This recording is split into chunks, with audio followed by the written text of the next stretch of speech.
कबीर और शहवेज दोनों उन मौलाना साहब के पास पहुंचे और जैसे कबीर ने अपना कदम अंदर रखा उनकी दहलीज पर, एकदम से उसकी बॉडी में से करंट सा दौड़ा, जैसे कुछ निकल के बाहर भागा हो।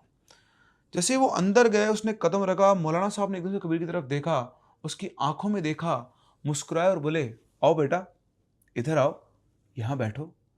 उधर कबीर को यहाँ अंदर आकर बहुत ही सेफ और बहुत ही हल्का महसूस हो रहा था। अब शहवेज और कबीर दोनों वहाँ बैठ जाते हैं और शहवेज जो था वो मौलाना साहब से बात करता है, उन्हें अपनी परेशानी बताता है, वो जो बताते हैं वो सुनता है।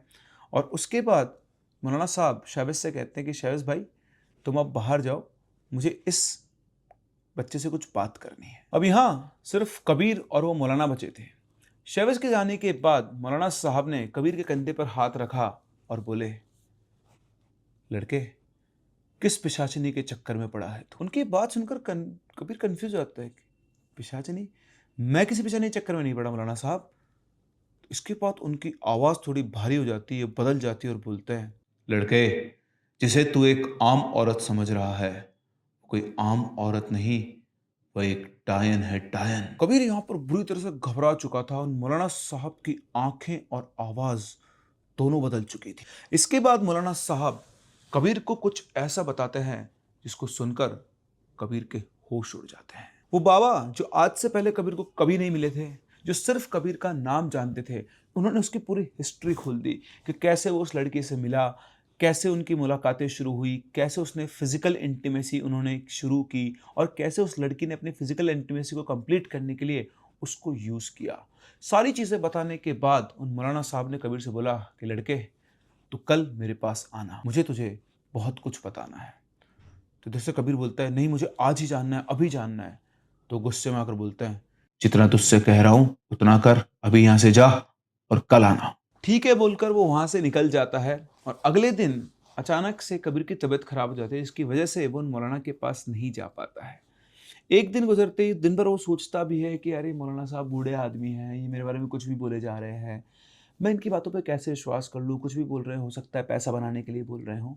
तो क्योंकि वो एक नॉन बिलीवर बंदा था, तो वो लॉजिक्स ढूंढ रहा था और इस तरह से उन मौलाना साहब के पास नहीं जाता है और अगले दिन से वो अपनी वापस से वही नॉर्मल लाइफ जीना शुरू कर देता है। अब ऐसे दिन गुजर जाते हैं और एक दिन कबीर अपने कजिन के घर जाता है, इसका नाम उजैफ था। उजैफ जो था वो दूसरे लोगों के उतारे किया करता था, मतलब उसको आप बोल सकते हो पैरानॉर्मल चीज़ों का थोड़ा बहुत ज्ञान था। तो वहाँ पहुँचता है और उस दिन वो वहीं उनके घर पे रुक जाता है। तो शाम के टाइम उज़ैफ बैठकर अपना ध्यान लगा रहा था, मेडिटेशन कर रहा था और उसके कमरे के बाहर कबीर ऐसे वॉक कर रहा था। कमरे का दरवाज़ा खुला हुआ था कि तभी उज़ैफ कबीर से बोलता है, कबीर एक बार इधर आ। और उसके बुलाने पर कबीर हंसते हुए कहता है, हाँ जी मुल्ला जी, बताइए क्या कहना चाहते हैं आप।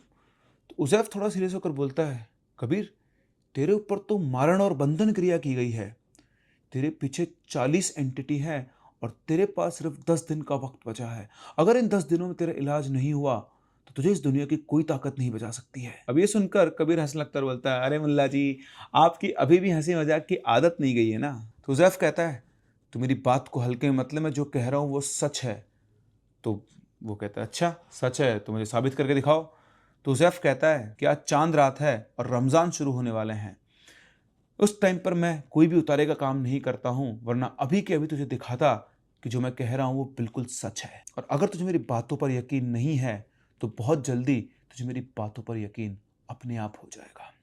कबीर उज़ैफ की बात तो सुन रहा था लेकिन उन पर ध्यान नहीं दे रहा था। वो कहते हैं ना कि लातों के भूत बातों से नहीं मानते। अब इसके बाद पूरी रात उज़ैफ ने सोचा कि उसे क्या करना चाहिए क्या नहीं, लेकिन वो अपने इस कजिन भाई को मरने के लिए नहीं छोड़ सकता था। अगली सुबह उज़ैफ ने कबीर से कहा कि मैं तुझे जहाँ पर बुलाऊं फ़ोन करके वहाँ पर चुपचाप आ जाना और कोई सवाल मत पूछना। कबीर ने कहा, अच्छा ठीक है मुल्ला जी, आप जहाँ बुलाओगे मैं वहाँ आ जाऊँगा। वो प्यार से उनको मुल्ला जी बोला करता था। तो करीबन 2-3 घंटे के बाद उज़ैफ का फ़ोन आया और उसने कबीर को एक जगह बुलाया। इसका जगह का नाम था खानकाह। वो बेसिकली वहीं पर उज़ैफ बैठा करता था और लोगों को उतारा वगैरह किया करता था। तो कबीर जैसे ही वहाँ पर पहुँचा, वहाँ पहुँचकर उसे इतनी अच्छी खुशबू आई गुलाब के फूलों की। उसने बोला कि यार क्या मुल्ला जी, कितनी अच्छी जगह बुलाया आपने, मेरे को मज़ा आ गया। और उसे बहुत पॉजिटिव वहाँ पर फील हो रहा था। फिर उज़ैफ ने कबीर से कहा कि वैसे तो रमज़ान शुरू होने वाले हैं, मैं किसी का उतारा नहीं करता हूँ, लेकिन तू मेरा भाई है और तेरे पास सिर्फ 10 दिन बचे हैं। उसके बात सुनकर कबीर फिर से हँसता है, बोलता है, क्या क्या मुल्ला जी आप फिर से शुरू हो गए? तो बोलता है, तुझे मेरी बात पर विश्वास नहीं है ना? ठीक है। वो एक पानी से भरा हुआ थाल सा, एक छोटे से संगमरमर का पिलर होता है ना, उसके ऊपर रखा हुआ था। वो कबीर से बोलते कि चल मेरे साथ। उज़ैफ़ कबीर को कहता है कि जब मैं तुझसे कहूँ तब अपनी आँखें खोलना। वो उसे उस बर्तन के ऊपर लाके खड़ा कर दिया जिसमें उसका चेहरा दिख रहा था, और फिर उसके बाद उज़ैफ़ कुछ न कुछ बोलना शुरू करता है, और फिर एकदम से वो कबीर से बोलता है, अपनी आँखें खोल। जैसे कबीर आँखें खोलता है, उसे उस पानी के अंदर अपनी परछाई दिखाई दे रही थी, और अपनी परछाई के पीछे उसे अपने चारों तरफ काला घेरा ऐसे घूमता हुआ धुआँ सा दिखाई दे रहा था। जिसे देखकर कबीर एकदम से घबरा जाता है और उज़ैफ़ से बोलता है, ये क्या है? उज़ैफ़ कहता है, ये इस बात का सबूत है जो कल रात को मैं तुझसे कह रहा था, और अगर अभी भी तूने मेरी बात नहीं मानी तो तुझे इस दुनिया में कोई नहीं बचा पाएगा। ये बात सुनकर कबीर थोड़ा सीरियस हुआ। उसने उज़ैफ़ से कहा, मुझे क्या करना होगा? उज़ैफ़ कहता है, तुझे कुछ नहीं करना, अब जो करना है मुझे करना है। इसके बाद उज़ैफ़ एक तलवार निकालता है, उस तलवार से उसके एक कंधे पे इधर, एक कंधे पे इधर टच करता है, और फिर धीरे-धीरे वो उस तलवार को ऐसे उसके चारों तरफ घुमाने लगता है, जैसे वो किसी चीज़ से लड़ रहा हो। 10-5 मिनट तक वो ये करता है प्रोसेस, और इस प्रोसेस के बाद कबीर को थोड़ा-सा हल्कापन भी महसूस होता है। फिर उज़ैफ़ उससे कहता है कि अभी तू तेरे घर नहीं जाएगा, अभी तू मेरे साथ मेरे ही घर रहेगा, जब तक तेरा ये उतारे का पूरा काम नहीं हो जाता है। इसके बाद कबीर वापस से घर पहुँच जाता है, इसके उज़ैफ़ के घर पे ही। रात को ये लोग, मतलब उज़ैफ़ भी घर पे आता है, तो रमज़ान का का टाइम चल रहा था, तो पूरा ये उपवास करते थे, एक टाइम पे खाना खाते और सुबह सहरी का टाइम होता था, इसलिए ये लोग रात भर जागा करते थे। तो उज़ैफ़ के घर में उसके मदर-फ़ादर नहीं थे, उनकी डेथ हो चुकी थी। 4 भाई ये रहा करते थे और 1 कबीर वहाँ पर था। तो ऐसे ही सभी लोग एक कमरे में बैठे हुए थे, बातचीत करते कि तभी एकदम से बैठे-बैठे अचानक से उज़ैफ़ ने कबीर का गला पकड़ लिया। और उज़ैफ़ की हाइट करीबन 5.5 फीट के आसपास थी, और वो इतना ताकतवर नहीं था जितना कबीर था। उसने उसका गला पकड़ लिया, और कबीर पूरा दम लाकर उसे अपना गला नहीं छुड़ा पा रहा था, और बहुत ही गुस्से से एकदम से उज़ैफ़ की आँखें लाल हो गई थी, और वो कबीर को घूरे जा रहा था जैसे उसे अभी के अभी मार देगा। और कबीर यहाँ से बड़ी बुरी तरह से चिल्ला रहा था, और चाहकर भी, वो ताकतवर था उससे, लेकिन उससे फिर भी छुड़ा नहीं पा रहा था। तो उसने बाकी अपने भाइयों की तरफ इशारा किया, तो वो लोग सब चुपचाप खड़े रहे और उसे इशारा करते हैं कि थोड़ा देर रुक जा, थोड़ी देर रुक जा। इधर एकदम से वो अपना हाथ छुड़वाता है उससे और बोलता है कि मुल्ला जी पागल हो गए हो क्या? ये उतारे-उतारे के नाम पर क्या तुम मेरी जान ले लोगे? और इतना कहकर वो घूमकर कमरे से बाहर जाने वाला था कि तभी अचानक से उसे वापस आकर उसके कमरे पे चिपक जाता है, और एक औरत की आवाज़ में बोलता है, मैं तुझे अपने साथ लेकर जाऊँगी, तूने मेरे 10 साथी मरवा दिए हैं, मैं तुझे ज़िंदा नहीं छोड़ूँगी। इस तरह से एक औरत की आवाज़ में उसे चिपक कर बहुत तेज़ चिल्ला रहा था। और जब ये सब हुआ, तो कबीर को लगा कि यार ये सब मज़ाक नहीं हो सकता।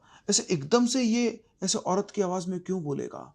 और उधर जो उसके बाकी 3 भाई थे, वो बीच में बिल्कुल नहीं आ रहे थे, और वो एक कोने में खड़े होकर ये सारा माजरा देख रहे थे। और इतना होने के बाद अचानक से उज़ैफ़ बेहोश हो जाता है। जब उज़ैफ़ होश में आया, तो कबीर ने उससे पूछा कि ये सब क्या था? तो उज़ैफ़ ने उसे समझाया कि जब भी मैं उतारा करता हूँ, तो जो भी कोई एंटिटी किसी के ऊपर होती है, वो मेरे शरीर के थ्रू आती है, और फिर मैं उसका निपटारा कर देता हूँ। ऐसे ही तेरे साथ भी हो रहा है। कल इसके 10 साथियों को मैंने तेरे शरीर से उतारा था, और आज भी कुछ और को उतार दिया है, और इसी तरह से एक-एक करके तेरा उतारा चलता रहेगा। जो कमज़ोर हैं, उन्हें मैं आसानी से उतार देता हूँ, लेकिन जो खतरनाक और ताकतवर हैं, उन्हें उतारने के लिए मुझे मेहनत करनी होगी, और इसमें तुझे मेरा पूरा साथ देना होगा। मेरे भाई, तू ये बात मानता हो या नहीं मानता हो, लेकिन तुझे इस बात पे विश्वास करना पड़ेगा कि तेरी जान खतरे में है, और मैं सिर्फ़ तुझे बचाना चाहता हूँ। ये सब देखकर समझकर अब कबीर को भी उज़ैफ़ के ऊपर विश्वास हो चुका था, और जो भी कुछ चल रहा था उससे कबीर को अब धीरे-धीरे फ़ायदा होना शुरू हो गया था। इसके बाद कन्फ़र्म करने के लिए कबीर उन मौलाना साहब के पास जाता है दिन में एक दिन वापस, और वो उसे बताते हैं सारी बात कि जो अन्वी नाम की लड़की है, ये कोई लड़की नहीं, ये एक, मतलब ये काली शक्तियों की पूजा करती है, और ये बहुत अय्याश है। तुम पहले नहीं हो जिससे इसे अपने जाल में फँसाया है।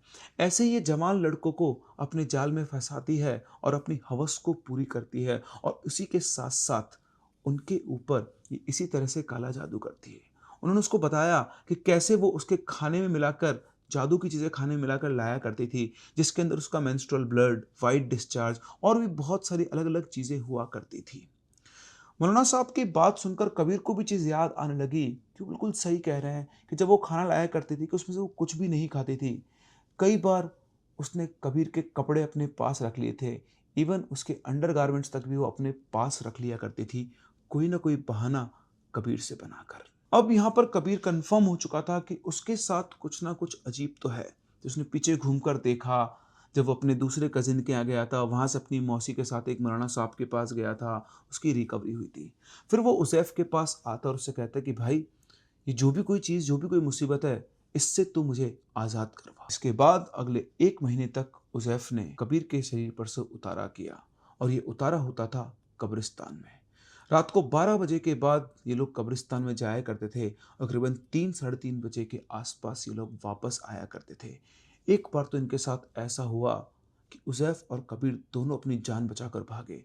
जैसे उतारा कंप्लीट हुआ, इन्हें ऐसा फ़ील हुआ कि इनके पीछे कोई है और उज़ैफ़ ने कबीर से कहा कि बिना पीछे मुड़े भागना, और दोनों ने भागना शुरू किया और उनको साफ-साफ ऐसा फ़ील रहा था कि कोई इनके पीछे साथ-साथ भाग रहा है। और जब तक कब्रिस्तान से करीबन ये 200 कदम दूर नहीं आ गए, तब तक उन्हें फीलिंग आती रही। इस पूरे पीरियड के दौरान कबीर अपने घर नहीं गया था, वो उज़ैफ़ के घर पे ही रहता था। उज़ैफ़ की साफ-साफ हिदायत थी कि अगर तुझे तेरे परिवार से मिलना है तो दिन में 1-2 घंटे के लिए जाके आ जा। अगर तू रात को वहाँ रुक गया तो ये एंटिटीज़ तेरे घरवालों के लिए भी खतरा बन सकती है, और कबीर ये बिल्कुल नहीं चाहता था। खैर करीबन 1 महीने के उतारे और 2-3 महीने के प्रोसेस के बाद कबीर बिल्कुल ठीक हो गया, और जब उज़ैफ़ ने उससे कह दिया कि अब तू खतरे से बाहर है, अब तेरे साथ कोई एंटिटी नहीं है, तब जाकर कबीर वापस अपने घर पर आया। बीच में अन्वी का कई बार कबीर के पास कॉल आया, लेकिन उसने उस फ़ोन को उठाना बंद कर दिया था। उसे अब अन्वी की सच्चाई पता लग गई थी। ये सब कुछ 2015 से 2021 तक चला, और जैसे-जैसे करके कबीर की जान बच पाई। वो तो अच्छा हुआ कि उसे उज़ैफ़ जैसा भाई मिल गया। आज भी वो लड़की दिल्ली में है। आज भी वो ऐसे ही लड़कों को फँसाती है और उनके ऊपर इसी तरह से वो ब्लैक मैजिक को यूज़ करती है। उसका क्या मकसद था, ये तो कबीर को नहीं पता, लेकिन हाँ, वो अपनी लस्ट को इसी तरह से पूरी करती है, जवान लड़कों को फँसाकर। कबीर ने ये भी बताया